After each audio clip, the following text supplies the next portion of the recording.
প্রিয় শিক্ষার্থী বন্ধুরা, এখনকার ক্লাসে চলো আলোচনা করব মাধ্যমিক ভূগোল থেকে দ্বিতীয় অধ্যায়ের এমসিকিউ ব্যাংকে যে প্রশ্নোত্তর রয়েছে তার পার্ট 2। এর আগে দ্বিতীয় অধ্যায় থেকে পার্ট 1 আলোচনা করেছি। এখন দ্বিতীয় অধ্যায়ের প্রশ্নোত্তরের পার্ট 2 চলো দেখে নিই। পার্ট 2তে প্রথম প্রশ্নটি রয়েছে, দেখো, বায়ুর চাপ বলয় ও বায়ু প্রবাহ থেকে। বায়ুর চাপ পরিমাপক যন্ত্রটি হচ্ছে ব্যারোমিটার। রকি পর্বতের পূর্ব ঢাল বরাবর প্রবাহিত স্থানীয় বায়ুটি হলো চিনুক। ক্যারিবিয়ান উপসাগরের ক্রান্তীয় ঘূর্ণবাতটি পরিচিত যে নামে তা হচ্ছে হ্যারিকেন। পশ্চিমা বায়ুর প্রভাবে মহাদেশগুলির কোন দিকে বৃষ্টিপাত কম হয়? পূর্ব দিকে। পর্বতের কোন ঢালে শৈলোৎক্ষেপ বৃষ্টিপাত হয়? প্রতিবাদ ঢালে। লু, চিনুক, খামসিন কোন শ্রেণীর বায়ুপ্রবাহ? স্থানীয়। ক্যাটাবেটিক বায়ু দেখা যায় পার্বত্য উপত্যকায়।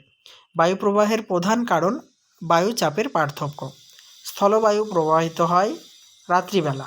মৌসুমি বায়ু হলো একটি সাময়িক বায়ু। তুষারভক্ষক বায়ু বলা হয় চিনুককে। জেট বায়ু প্রবাহিত হয় ঊর্ধ্ব টপোস্ফিয়ারে। নেক্সট প্রশ্ন,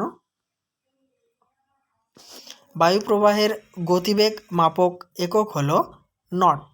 বোড়া প্রবাহিত হয় ফ্রান্সের রোন নদী উপত্যকায়।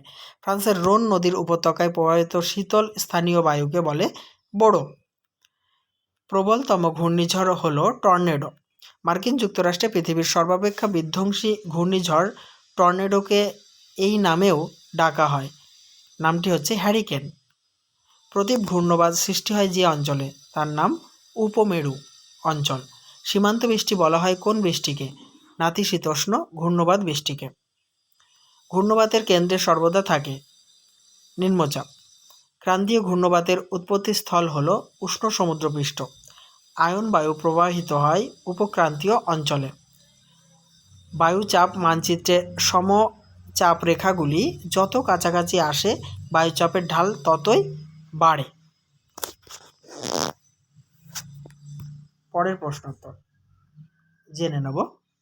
উপকূলীয় অঞ্চলে দুপুর থেকে সন্ধ্যা পর্যন্ত প্রবাহিত বায়ু হল সমুদ্র বায়ু। অস্ট্রেলিয়ার বিধ্বংসী ঘূর্ণিঝড়কে বলে উইলি উইলি। অক্ষাংশ অবস্থিত উপক্রান্তীয় উচ্চচাপ বলয়। এবারে আর্দ্রতা ও অধঃক্ষেপণ থেকে প্রশ্নোত্তর। সম্পৃক্ত বায়ুর আর্দ্রতা হয় 100%। কোন জলবায়ু অঞ্চলে ঋতু পরিবর্তন হয় না? উত্তর হবে অপশন খ, নিরক্ষীয় জলবায়ু অঞ্চলে। আপেক্ষিক আর্দ্রতা পরিমাপ করার যন্ত্রটি হলো হাইগ্রোমিটার। পৃথিবীর শীতকালীন বৃষ্টিপাতের অঞ্চলটি হলো ভূমধ্যসাগরীয়। বৃষ্টিচ্ছায় অঞ্চলে অবস্থিত শহরটি হলো শিলং। বৃষ্টিপাত মাপক যন্ত্রটি হলো রেন গেজ। আপেক্ষিক আর্দ্রতা প্রকাশ করা হয় শতকরা হিসাবে। পরিচলন বৃষ্টিপাত দেখা যায় নিরক্ষীয় অঞ্চলে। নেক্সট প্রশ্নোত্তর। মেঘাচ্ছন্নতার এই চিহ্নটি নির্দেশ করে, তোমরা চিহ্নটি দেখতে পাচ্ছ 9 নম্বরে, এই চিহ্নটি নির্দেশ করে অপশন গ, অস্বচ্ছ আকাশ।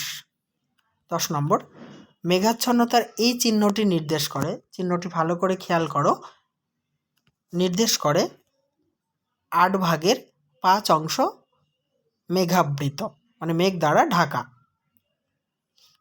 নেক্সট, কোন জলবায়ুতে বৃষ্টি সবচেয়ে কম হয়? ক্রান্তীয় মরু জলবায়ুতে। কোন জলবায়ুতে শীতকাল হয় বর্ষাকাল? ভূমধ্যসাগরীয় জলবায়ুতে। বার্ষিক উষ্ণতার প্রসার সবচেয়ে কম থাকে নিরক্ষীয় জলবায়ু অঞ্চলে। পৃথিবীর সর্বাধিক উষ্ণ আর্দ্র জলবায়ু অঞ্চলটি হল নিরক্ষীয়। দক্ষিণ চীনের হুয়াংহো অববাহিকার জলবায়ু চীন দেশীয় জলবায়ু। তরল পদার্থ গ্যাসীয় পদার্থে রূপান্তরিত হওয়ার প্রক্রিয়া হল বাষ্পীভবন।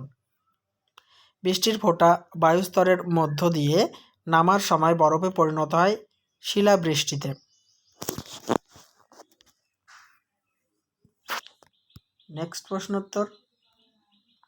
একটি নির্দিষ্ট আয়তনের বায়ুতে জলীয় বাষ্পের প্রকৃত পরিমাণকে বলে চরম আর্দ্রতা। আপেক্ষিক আর্দ্রতার সর্বাধিক মানে আপেক্ষিক আর্দ্রতা সর্বাধিক হয় ভোরবেলায়। জলচক্রের যে প্রক্রিয়াটি বায়ুমণ্ডলীয় প্রক্রিয়া নয় তা হচ্ছে অনুশ্রাবণ। Resort climate of the world নামে পরিচিত জলবায়ু হল ভূমধ্যসাগরীয় জলবায়ু। অধঃক্ষেপণের প্রধান রূপ হল বৃষ্টিপাত।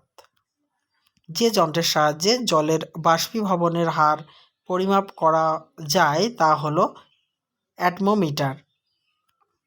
প্রদত্ত কোনটি অধঃক্ষেপণ নয়? শিশির। দিন রাতের তাপমাত্রার পার্থক্য সবচেয়ে বেশি দেখা যায় উষ্ণ মরু জলবায়ু অঞ্চলে। তাহলে বন্ধুরা, এই আলোচনার সঙ্গে সঙ্গে এই পর্ব শেষ করলাম। নেক্সট ভিডিও নিয়ে তোমাদের সামনে উপস্থিত হব। অবশ্যই দেখতে থাকো, সঙ্গে থাকো বিশ্বাস টিউটোরিয়াল ইউটিউব চ্যানেলটি।